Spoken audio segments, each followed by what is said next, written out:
Someone like you doesn't belong in first class. She said it loud enough for everyone to hear. She had no idea who she was talking to. The fluorescent lights of Boston Logan International Airport's Terminal B hummed overhead as Sarah Mitchell stood at Gate 47, her worn American Airlines carry-on bag clutched in calloused hands that betrayed years of hard work. At 53, she wore exhaustion like a second skin, her gray-streaked hair pulled back in a practical bun, her navy blue cardigan covering a simple white blouse that had seen too many washings. The only hint of something more was the vintage pilot's wings pin on her collar, dulled with age. Flight 2847 to Los Angeles was boarding. First-class passengers only. Sarah approached the gate with her boarding pass, Seat 2A, first class, and a hopeful smile that had survived decades of life's disappointments. The gate agent, a young woman named Brittany whose acrylic nails clicked against the keyboard like tiny hammers of judgment, didn't even look up. "Ma'am, first class is boarding. You'll need to wait." "I am first class," Sarah said quietly, extending her boarding pass. Brittany's eyes traveled from the boarding pass to Sarah's faded clothes, her scuffed shoes, her tired face. Behind them in the first-class line, a woman in a cream Hermes suit laughed into her diamond-encrusted iPhone. A man in a $3,000 Brioni suit checked his Patek Philippe watch with visible irritation.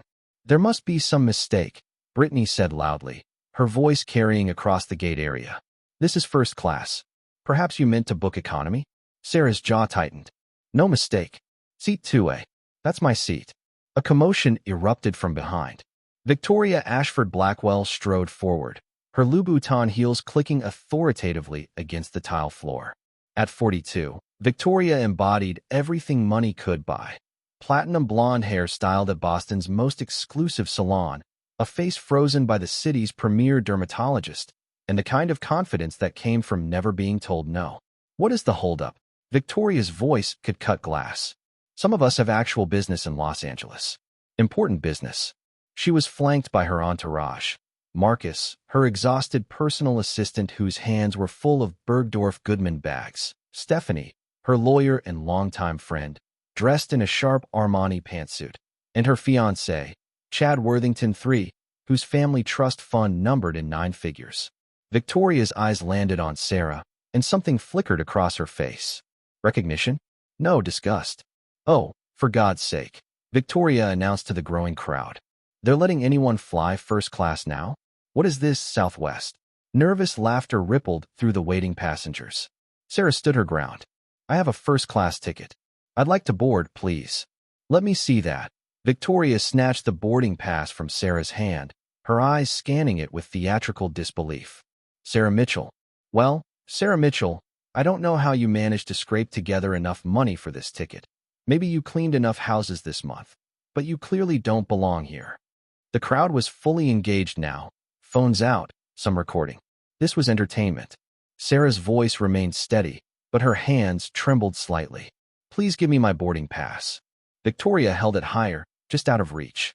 "You know what the problem is with America today? No standards anymore. Anyone can sit anywhere. It's absolutely revolting."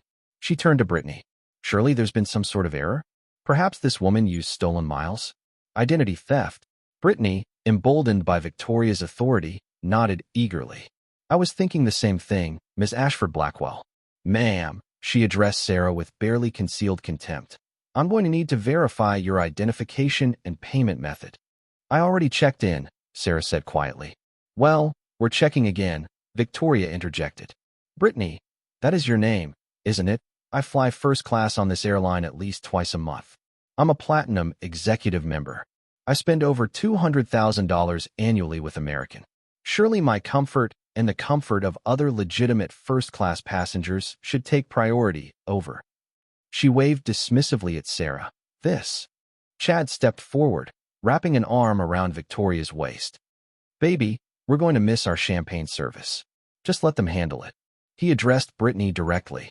"Look, I don't want to be that guy, but my father sits on the board of directors for American Airlines parent company. One call, and I can have your supervisor down here in 30 seconds. The threat hung in the air. Brittany's face paled. "Of course, Mr. Worthington. I completely understand." She turned to Sarah. "Ma'am, I'm going to have to ask you to step aside while I call security to verify your ticket." This is ridiculous, Sarah protested, but her voice lacked force. She was tired, so tired. The kind of tired that came from fighting battles for too many years. Victoria examined her manicured nails, a smile playing at her lips. You know what I think? I think someone like her, the emphasis dripped with venom, bought a ticket she couldn't afford, probably maxed out a credit card, and now she's trying to live some fantasy life that she has no business living. It's honestly sad. Pathetic, Stephanie, the lawyer, agreed. Marcus shifted uncomfortably, saying nothing, his eyes darting between Victoria and Sarah. Sarah's voice was barely a whisper now. I just want to go home. Then go home, Victoria said sweetly. In the back of the plane, where you belong. What Victoria Ashford Blackwell didn't know, what none of them knew, was that Sarah Mitchell had been coming home from visiting her daughter's grave in Boston. Her only child, Emma, a pediatric oncologist, had died 6 months ago in a car accident. Sarah had spent the week sorting through Emma's apartment, boxing up a life cut short at 31. What they also didn't know was that the tired woman in the cardigan was not just Sarah Mitchell, grieving mother. She was Captain Sarah Mitchell, United States Air Force, retired. She was Lieutenant Colonel Mitchell, who had logged over 8,000 hours in fighter jets, who had flown combat missions in Operation Desert Storm, who had trained at Top Gun, who had been one of the first female pilots in the Air Force's most elite squadrons. The vintage wings on her collar? Those had belonged to her father, Charles Chuck Mitchell, a decorated World War II pilot and one of the founding members of what would become American Airlines Flight Academy. But Sarah said none of this. She simply stood there, silent, as security approached. Officer David Chin and Officer Maria Rodriguez arrived at Gate 47 at exactly 4:47 p.m., their expressions carefully neutral. They'd seen 1,000 petty disputes at the airport, 1,000 entitled passengers, 1,000 exhausted travelers. This appeared to be no different. What seems to be the problem? Officer Chin asked. Victoria stepped forward before anyone else could speak, her hand reaching out to touch Officer Chin's arm in a gesture of familiarity. Officers, thank God you're here. This woman is trying to board first class with what we suspect is a fraudulent ticket. She's been harassing the gate agent and making everyone extremely uncomfortable. Sarah's head snapped up. That's not true. I haven't. Ma'am, please. Officer Rodriguez held up a hand. Let's see the ticket. Brittany handed over Sarah's boarding pass along with her driver's license. I tried to verify her purchase, but she became agitated and refused to cooperate. I never refused anything, Sarah said, her voice stronger now. A flash of the old fighter pilot emerged. I showed my boarding pass.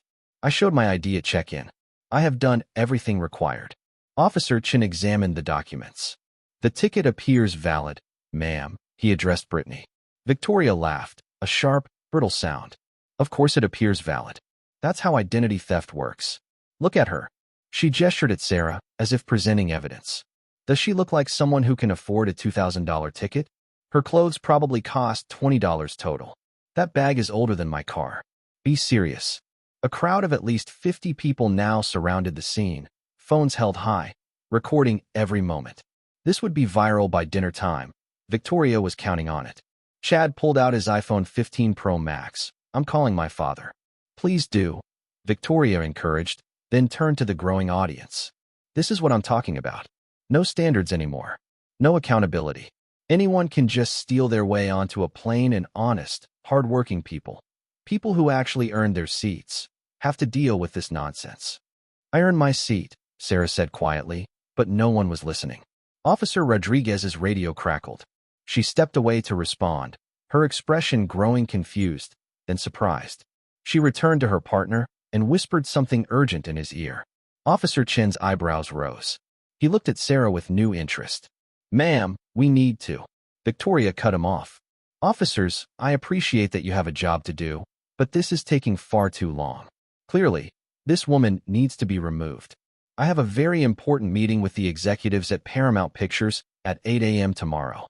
I'm brokering a multi-million-dollar deal for my company, Ashford Global Media. Every minute of delay is costing me money. Stephanie, the lawyer, nodded vigorously. My client is a very important businesswoman. Any further delay could be considered harassment.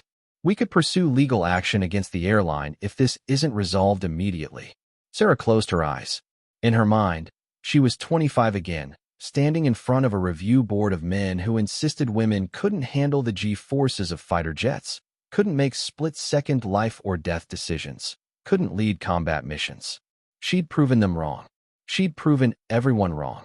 But today, she was just tired. "Fine," Sarah said softly. "I'll take another seat.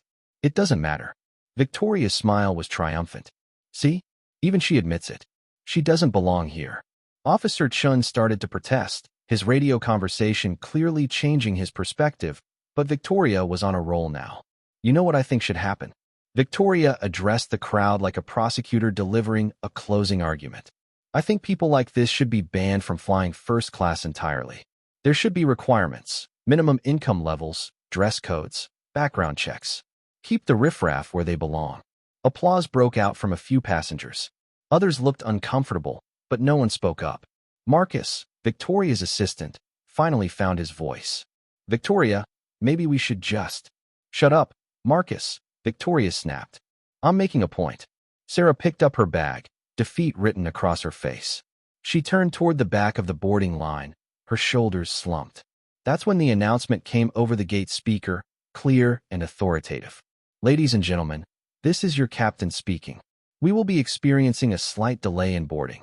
All passengers, please remain in the gate area. I repeat, all passengers remain in the gate area. I will be arriving at the gate momentarily to address a situation. Thank you for your patience." The voice was female, crisp, professional, and absolutely commanding. Victoria rolled her eyes. "Oh, wonderful. Now we're delayed because of this circus. I hope you're happy," she snarled at Sarah. The gate door opened, and everything changed.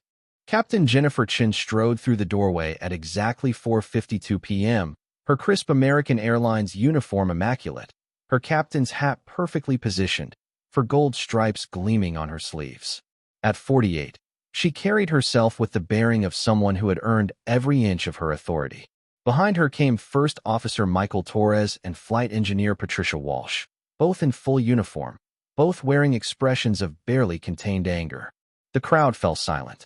Captain Chin's eyes swept the gate area, taking in the scene with the practiced assessment of someone trained to evaluate crisis situations in microseconds. Her gaze landed on Sarah Mitchell, and her jaw tightened. "Someone want to tell me," Captain Chin's voice could cut through engine noise at 30,000 feet, "why my former commanding officer is being harassed at my gate?" The silence was absolute. Victoria's confidence flickered, but held. "You're what?" Captain Chin ignored her, walking directly to Sarah. She came to attention and saluted sharply. "Colonel Mitchell." "Ma'am." Sarah's eyes filled with tears. She returned the salute, muscle memory taking over. "At ease, Captain Chun. It's good to see you, Jennifer." "The honor is mine, Colonel." Captain Chin's voice was thick with emotion. Then she turned to face the crowd, and her expression became ice. "For those of you who don't know, you've been witnessing the harassment of Lieutenant Colonel Sarah Mitchell, United States Air Force, retired." Colonel Mitchell logged over 8,000 flight hours in F-15 Eagles and F-16 Fighting Falcons. She flew 27 combat missions in the Gulf War. She trained at the Navy Fighter Weapons School, Top Gun. She was my flight instructor, my mentor, and one of the finest pilots this country has ever produced. First Officer Torres stepped forward. Colonel Mitchell wrote the modern training manual for air combat maneuvering that's still used today. Flight Engineer Walsh added, her voice shaking with fury, "Colonel Mitchell saved my life in a training accident in 1998. I wouldn't be here without her." Victoria's face had gone pale, but she rallied. That's very nice. But this is about proper procedures and—" "Shut your mouth," Captain Chin said flatly. "I'm not finished." The crowd collectively held its breath. Captain Chin addressed Officer Chun and Officer Rodriguez. "Officers, I know you were called here because someone made false accusations against Colonel Mitchell. I want to know who, and I want to know why." Brittany, the gate agent, had gone absolutely white. Her hands shook as she tried to shrink behind her podium. Victoria, sensing the shift in power but unable to stop herself, stepped forward. "Now wait just a minute. I have every right to question suspicious activity. This woman," Captain Chin interrupted, her voice dropping to a dangerous quiet, "is sitting in seat 2A because American Airlines offered her a lifetime first-class pass 20 years ago as thanks for her service training our pilots. The same program they discontinued in 2010, which means Colonel Mitchell is one of only 15 people in the world who still has this benefit. Her ticket didn't cost $2,000. It cost nothing because she earned it flying missions while people like you were learning their ABCs. Victoria's mouth opened and closed like a fish. But Captain Chen wasn't done. In fact, she continued, pulling out her phone, I'm very curious about something. She tapped the screen several times, then turned it to show the crowd. I'm looking at the passenger manifest right now. Victoria Ashford Blackwell, seat 3C. Interesting. Your ticket was purchased using frequent flyer miles. Miles that, according to this note in your profile, were fraudulently obtained through a scheme involving fake business accounts. Victoria's face went from pale to crimson. That's a lie. That's a privacy violation. It's right here in the airline's fraud investigation notes, Captain Chen said calmly. There's an open investigation. You're flying first class on stolen miles while accusing a decorated veteran of fraud. The irony is almost poetic. Stephanie, the lawyer, jumped in. You can't share passenger information publicly. That's illegal. You're absolutely right, came a new voice. A man in an impeccable Tom Ford suit approached, his American Airlines executive badge reading James Mitchell, VP of Customer Relations and Safety. He was in his 50s, with Sarah's same sharp eyes and quiet intensity. Sarah's brother. However, James continued, his voice professionally pleasant in a way that promised disaster. What is legal is sharing information about ongoing fraud investigations when a fraudulent passenger is actively harassing other passengers and making false reports to law enforcement. He nodded to Officers Chun and Rodriguez. Officers, I'm James Mitchell. I've been on the phone with your supervisor. We have security footage of this entire incident. We'll be filing charges against Ms. Ashford Blackwell for filing a false police report, harassment, and fraud. Victoria's fiancé, Chad, suddenly took several steps back. I barely know her, he stammered. We've only been engaged 3 weeks. Chad, Victoria shrieked. The gate door opened again, and this time a man in his 70s entered, moving with the careful dignity of age but the unmistakable bearing of someone who had commanded respect his entire life. Rear Admiral Thomas Winters, U.S. Navy, retired, leaned on his cane and surveyed the scene. Sarah Mitchell. His voice rumbled like distant thunder. I heard there was trouble. Came as soon as I could. Sarah's composure finally cracked. Sir, you didn't have to. Nonsense. Admiral Winters looked at Victoria with the expression he'd once reserved for enemy combatants. Young lady, do you have any idea who you've been insulting? Victoria's lawyer, Stephanie, tried one last time. With all due respect, Admiral, this is a civilian matter and I'm not here as military. Admiral Winters interrupted. I'm here as a board member of the American Airlines Flight Safety Foundation. I'm also here as the man whose life was saved by then Captain Mitchell when our transport was shot down over Iraq in 1991. She flew into a hot zone, under fire, and extracted 7 of us while enemy fighters scrambled to intercept. She earned the Distinguished Flying Cross that day. He paused, his eyes hard. And I will not stand by while anyone disrespects her. The crowd had swollen to over 100 people now, with passengers from other gates abandoning their seats to witness the spectacle. Every phone was out, every eye riveted on the unfolding drama. Victoria Ashford Blackwell stood in the center of it all, her perfectly constructed world crumbling in real time.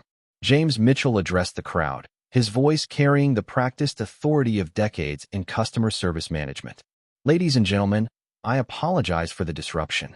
However, I want to take this moment to address something important. He gestured to Sarah. This woman is Colonel Sarah Mitchell. Beyond her military service, she's also family. Our father, Charles Chuck Mitchell, was a founding member of American Airlines pilot training program. He flew in World War II, and after the war, he helped build this airline into what it is today. Colonel Mitchell followed in his footsteps, serving her country with distinction before retiring and helping us develop our current pilot safety protocols. He turned to Victoria. You mocked her clothes. You questioned her right to be here. You attempted to have her arrested. And you did all of this while committing actual fraud against this airline. Victoria's voice was shrill now, desperate. You can't prove anything. This is all circumstantial. Stephanie, tell them. But Stephanie was backing away, her phone already out. Victoria, I can't be associated with this. I have a reputation to protect. I'm calling an Uber. What? Victoria spun to face her supposed friend. You're my lawyer. I'm a corporate lawyer, not a criminal defense attorney, Stephanie said coldly. And I don't represent people who make me look bad on social media. She gestured to the dozens of recording phones. This is already trending on X. Hashtag entitled first class. You're done.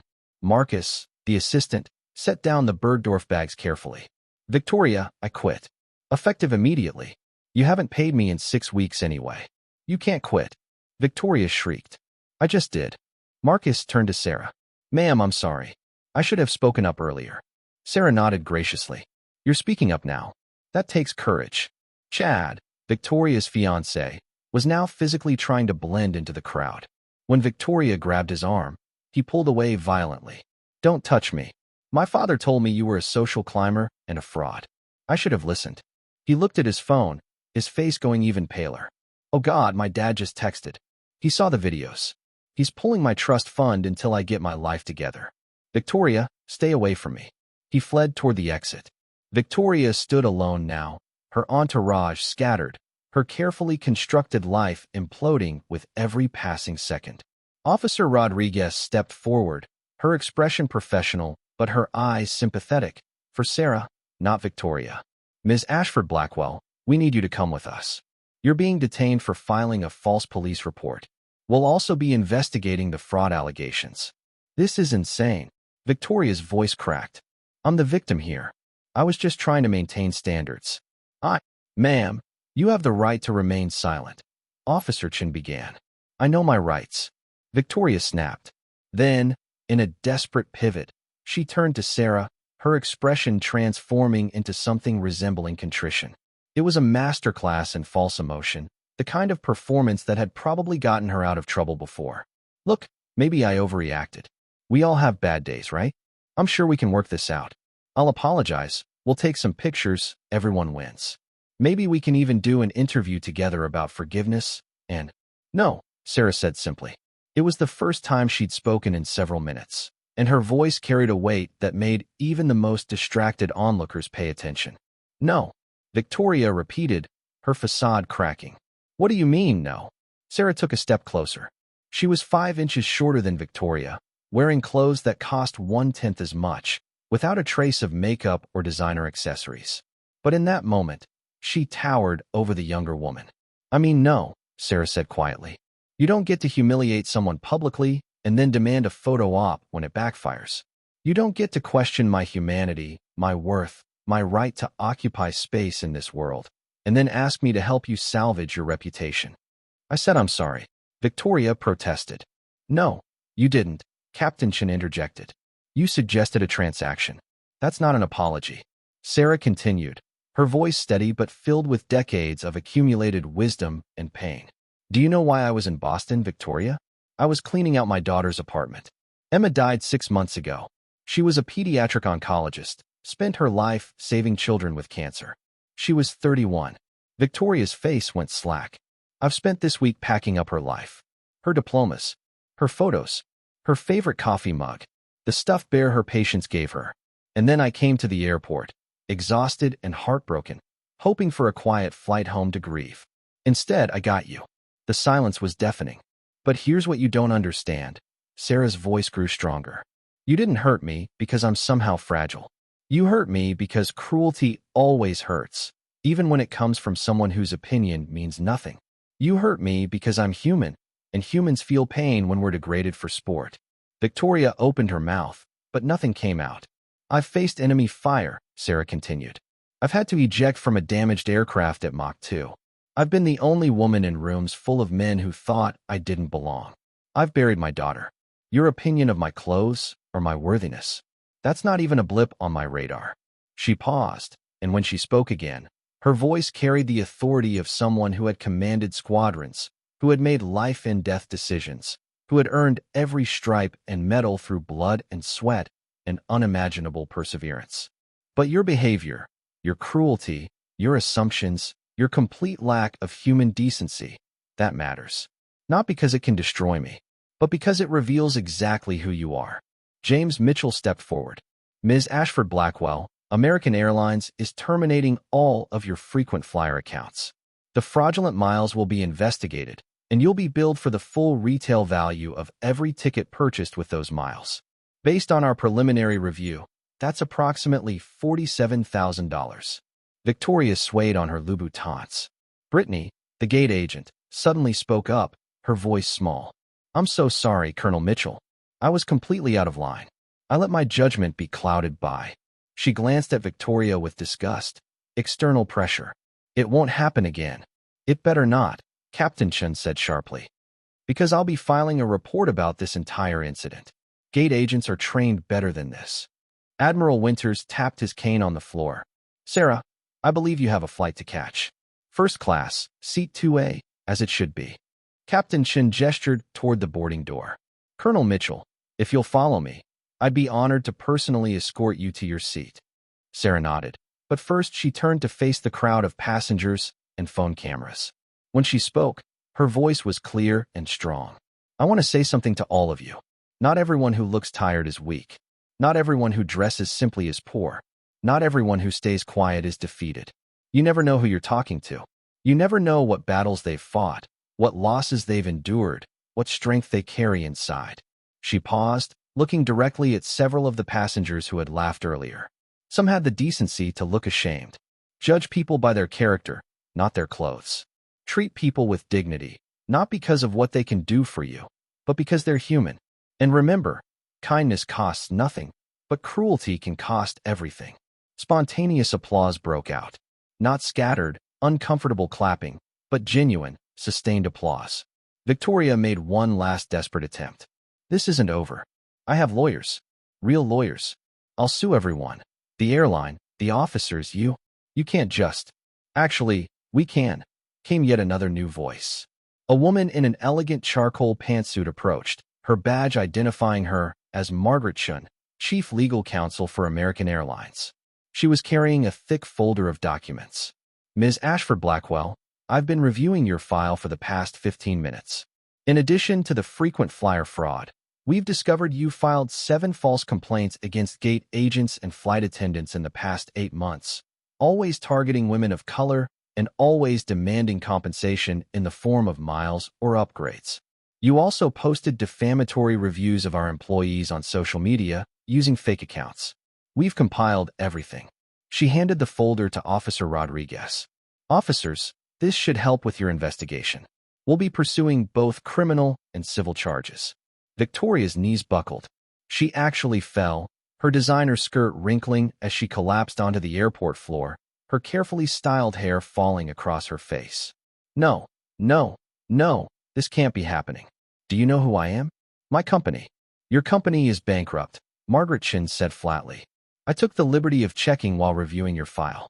Ashford Global Media filed for Chapter 11 bankruptcy protection 3 weeks ago. There is no Paramount meeting. There is no multi-million-dollar deal. According to public records, you're $700,000 in debt, most of it from maintaining a lifestyle you couldn't afford. The revelations kept coming, each one stripping away another layer of Victoria's constructed reality. The engagement ring Chad gave you? Margaret continued, consulting her notes. Cubic zirconia. He told a friend in an email that he was testing you to see if you'd notice. You didn't. The Hermes suit you're wearing? Rental. The Louboutins. Knockoffs purchased from a Chinese website. Even your blonde hair? That's a very expensive wig covering a very bad haircut you got from a discount salon. Victoria's hands flew to her head, confirming the truth of this final indignity. Marcus, the ex-assistant, couldn't help himself. She made me lie about everything. The business meetings that never happened, the celebrity friends who didn't exist, the investors who never returned her calls. She's been living a complete fantasy. Officer Chin and Officer Rodriguez lifted Victoria to her feet. Her face was streaked with tears, her mascara running, her perfect facade completely destroyed. You're all going to regret this, she sobbed, but the threat had no force. When I get out, when I fix this, you'll all be sorry. I have connections. You have the right to remain silent. Officer Rodriguez reminded her gently, almost sympathetically. I'd strongly suggest using it.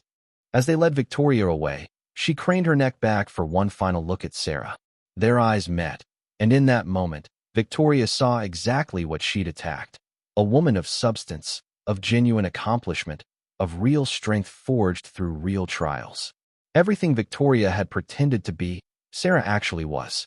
Victoria's last words before the elevator doors closed were a broken whisper. "I just wanted to be important." The door slid shut. Admiral Winters shook his head. The tragedy is, if she'd spent half the energy she wasted on pretending on actually doing something meaningful, she might have become the person she was pretending to be. Sarah touched his arm. "That's a kind way of looking at it, Tom." "I'm old," he smiled. "I can afford to be kind." Captain Chen checked her watch. "Colonel, we're going to be delayed about 20 minutes while we file reports and reorganize boarding. But after that, I'd be deeply honored to have you on my flight deck for takeoff, if you'd like." Sarah's eyes widened. "Jennifer, I haven't sat in a cockpit in years." "Then it's time you did." Captain Chen's smile was warm. "Seat 2A is wonderful, but the best view is up front." "What do you say, Colonel?"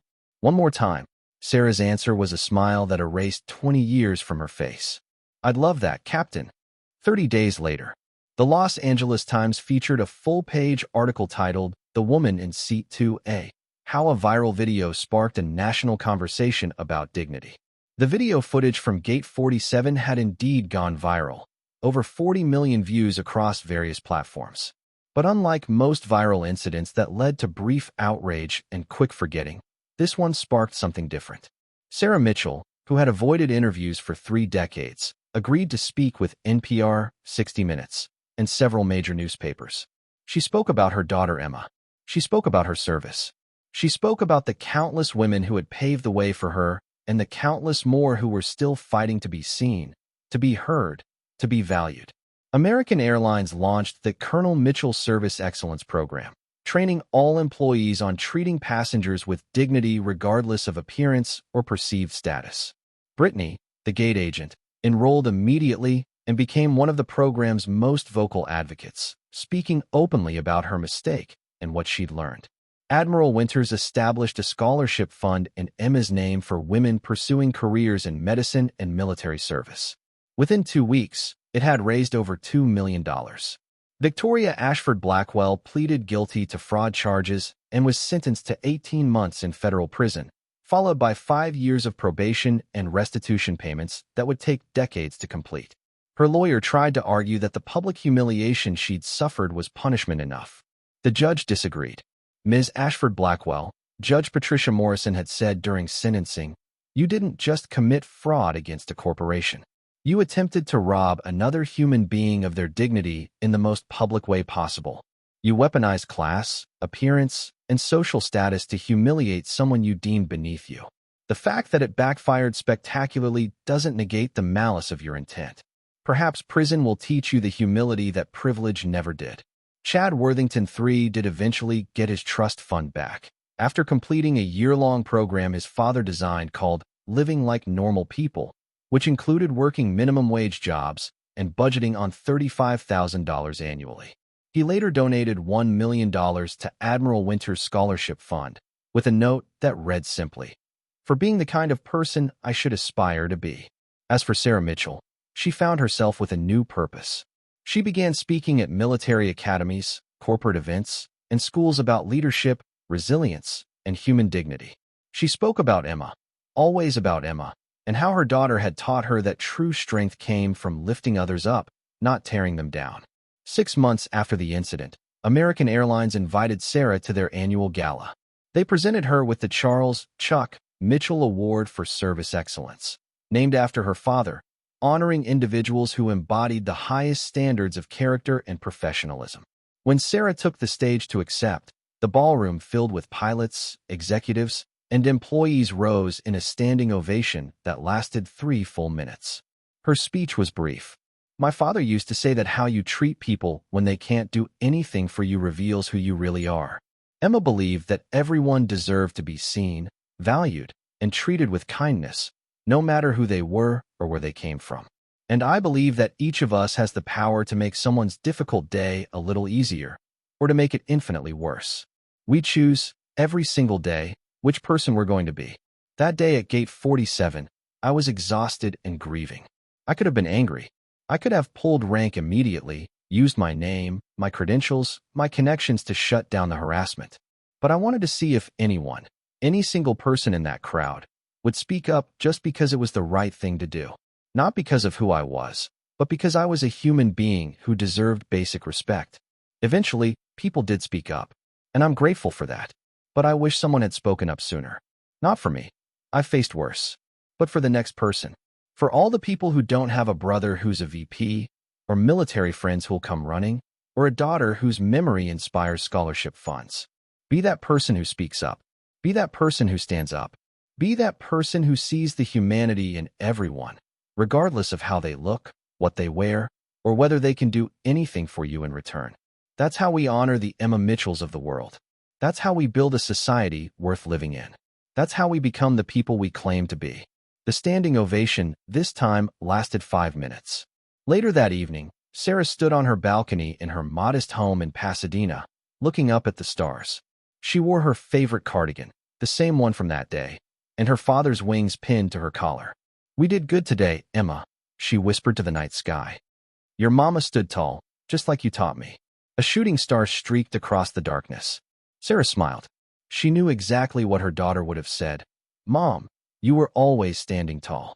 Some people just needed better glasses to see it." And in the distance, she could hear it, the sound that had defined so much of her life, the sound that had given her purpose and identity and meaning. The roar of aircraft engines, carrying hundreds of people to their destinations, piloted by men and women she'd trained, using protocols she'd written, flying with the confidence she'd helped instill. She was home. Final note. Victoria Ashford Blackwell was released from federal prison after serving 14 months of her sentence for good behavior. She emerged to a world that had largely forgotten her, her social media accounts permanently banned, her business defunct, her previous life completely dismantled.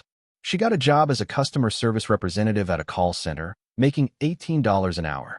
On her second day, a customer called in, angry and demanding, berating Victoria over a billing error that wasn't her fault, threatening to speak to someone important because Victoria was clearly incompetent. Victoria absorbed every word of the abuse, apologized professionally, and fixed the problem.